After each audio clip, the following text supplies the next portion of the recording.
News, सच जरूरी है। नमस्कार, आप देख रहे हैं MNS न्यूज लाइव और मैं हूं आपके साथ चांदनी पाठक। एक नजर डालते हैं आज की खास खबरों पर। 3 नवंबर से शुरू होगी धान की खरीद। आंध्र प्रदेश सरकार ने 51 लाख टन का लक्ष्य तय किया। आंध्र प्रदेश के लाखों किसानों के लिए बड़ी राहत की खबर आई है। राज्य सरकार ने घोषणा की है कि 3 नवंबर से पूरे प्रदेश में धान खरीद अभियान शुरू किया जाएगा। नागरिक आपूर्ति मंत्री नांदेदला मनोहर ने बताया है कि इस खरीफ सीजन के 2025 से 26 के लिए सरकार ने 51 लाख टन अनाज खरीदने का लक्ष्य तय किया है।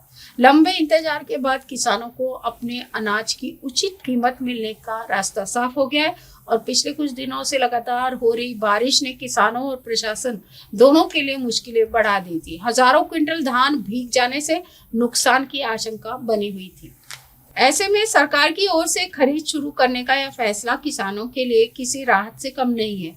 मंत्री नांदेदला मनोहर ने बताया है कि किसान अब बहुत आसान तरीके से अपना पंजीकरण करवा सकते हैं। इसके लिए उन्हें केवल व्हाट्सएप नंबर पर हाय संदेश भेजना होगा। इसके बाद किसानों को आगे की जानकारी और रजिस्ट्रेशन की प्रक्रिया उपलब्ध कराई जाएगी। यह पूरी प्रक्रिया डिजिटल और लगभग पेपरलेस होगी, जिससे पारदर्शिता और तेजी दोनों बनी रहेगी। राज्य सरकार ने खरीद के लिए 3000 से अधिक रायथू सेवा केंद्र और लगभग 2000 खरीद केंद्र स्थापित किए हैं।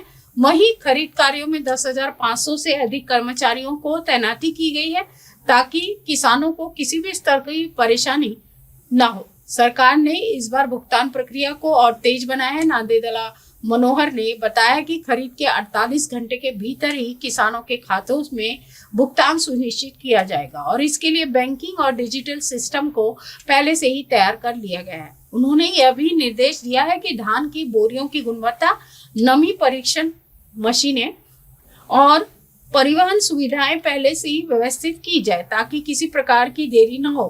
मंत्री 3 नवंबर को ताडेपल्लीगुडेम निर्वाचन क्षेत्र के अरुगोलानूर गांव से इस अभियान की औपचारिक शुरुआत करेंगे। पिछले साल जहां सरकार ने 34 लाख मीट्रिक टन धान की खरीद की थी, वहीं इस साल लक्ष्य को बढ़ाकर 51 लाख टन कर दिया है। सरकार का कहना है कि इससे किसानों को बेहतर दाम और सुविधाएं दोनों मिलेगी।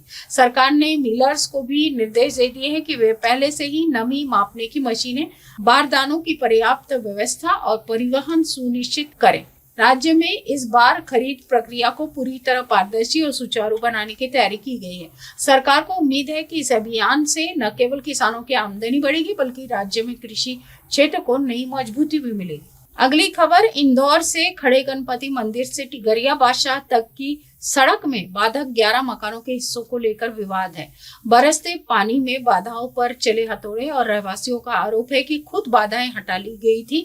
अब बाधक हिस्से तोड़ने से स्थिति और खतरनाक हो गई है।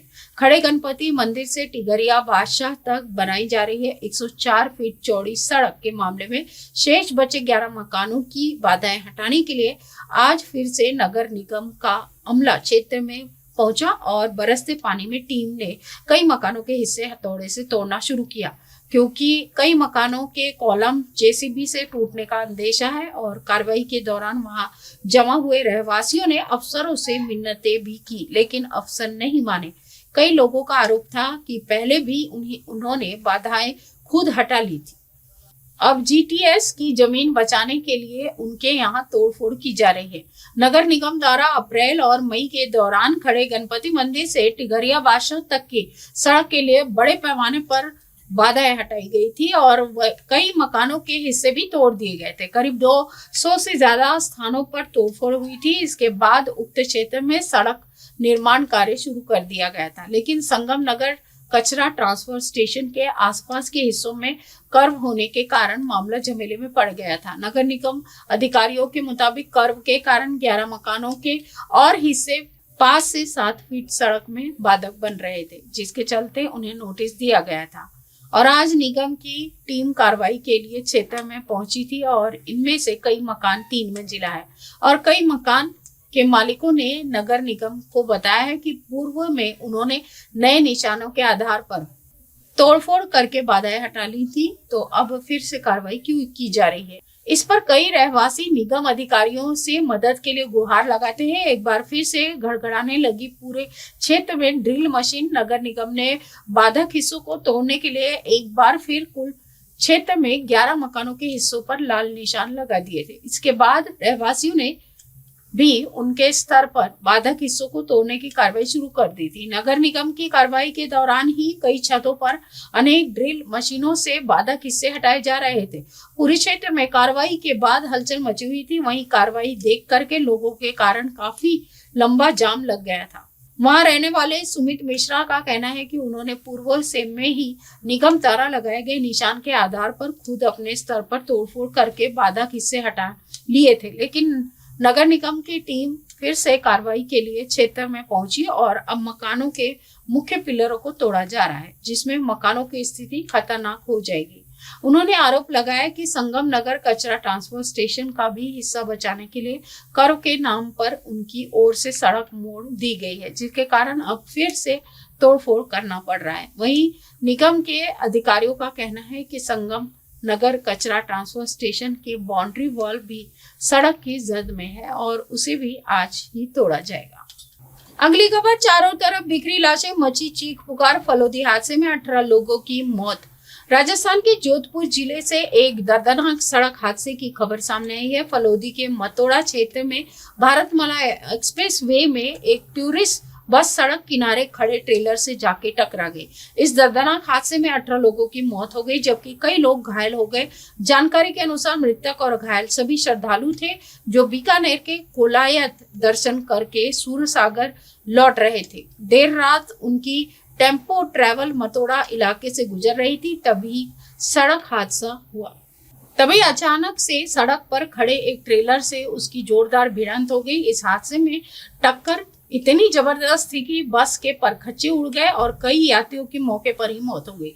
सामने आए एक वीडियो में देखा जा सकता है कि चारों तरफ लाशें पड़ी है। सूचना पाकर पुलिस और प्रशासनिक अधिकारी मौके पर पहुंचे और स्थानीय लोगों की मदद से राहत व बचाव कार्य शुरू किया। घायलों को तुरंत फलोदी अस्पताल और जोधपुर के महात्मा गांधी अस्पताल में भर्ती कराया गया। थानाधिकारी अमान नाराम ने हादसे में 18 लोगों की मौत की पुष्टि की है। उन्होंने बताया कि मृतकों की पहचान की प्रक्रिया जारी है और घायलों का इलाज कराया जा रहा है।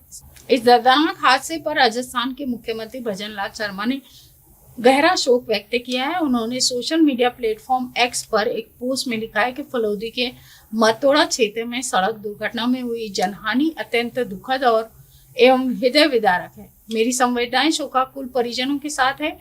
जिला प्रशासन के अधिकारियों को सभी घायलों का समुचित उपचार सुनिश्चित करने हेतु निर्देश दिए गए हैं। प्रभु से प्रार्थना है कि दिवंगत आत्माओं को शांति दे और घायलों को शीघ्र स्वास्थ्य लाभ प्रदान करे। राजस्थान की डिप्टी सीएम दिया कुमारी ने भी दुख जताते हुए एक्स पोस्ट किया है।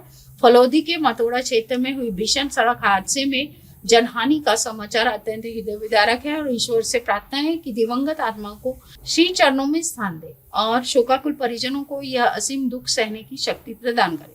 घायलों के शीघ्र स्वास्थ्य लाभ की कामना करती हूँ। अगली खबर, यूपी में ग्राम प्रधान को लेकर एक बड़ा अपडेट सामने आया है। उत्तर प्रदेश में पंचायत चुनाव की तैयारियां तेज हो गई है। भले ही निर्वाचन आयोग ने अभी तक चुनाव की तारीखों की घोषणा नहीं की है, लेकिन जिलों में तैयारी और अपने अंतिम चरण में पहुंच गई है। रायबरेली की जिला निर्वाचन अधिकारी हर्षिता माथुर लगातार अधिकारियों को निर्देश दे रही है ताकि चुनाव प्रक्रिया समय पर और पारदर्शी ढंग से पूरी हो सके। इस बीच निर्वाचन विभाग ने ग्राम प्रधान, पंचायत सदस्य और जिला पंचायत अध्यक्ष समेत सभी पदों के लिए नामांकन शुल्क, जमानत राशि और प्रचार व्यय सीमा निर्धारित कर दी है। ग्राम प्रधान उम्मीदवार के लिए नई सीमा लागू हुई है। ग्राम प्रधान पद के लिए प्रत्याशी अब अधिकतम 1,25,000 रुपए का ही चुनाव प्रचार खर्च कर पाएंगे। यह सीमा पहली बार इतनी सख्ती से लागू की जा रही है ताकि चुनाव में धन, बल और दिखावे पर अंकुश लगाया जा सके। मतदाताओं और मतदाता व्यवस्था की तैयारियों में इस बार के पंचायत चुनाव में रायबरेली जिले के 22,06,637 मतदाता मतदान करेंगे। निर्वाचन विभाग के अनुसार 10,665 मत पेटियों की व्यवस्था की जा चुकी है और मतपत्रों की छपाई का कार्य भी पूर्ण हो चुका है। अधिकारियों का कहना है कि अब केवल चुनाव तिथि घोषित करना बाकी है। नामांकन शुल्क, जमानत राशि का विवरण भी इस प्रकार है। नामांकन शुल्क 200 और जमानत राशि 800 रुपए। प्रचार व्यय सीमा 10,000 रुपए है।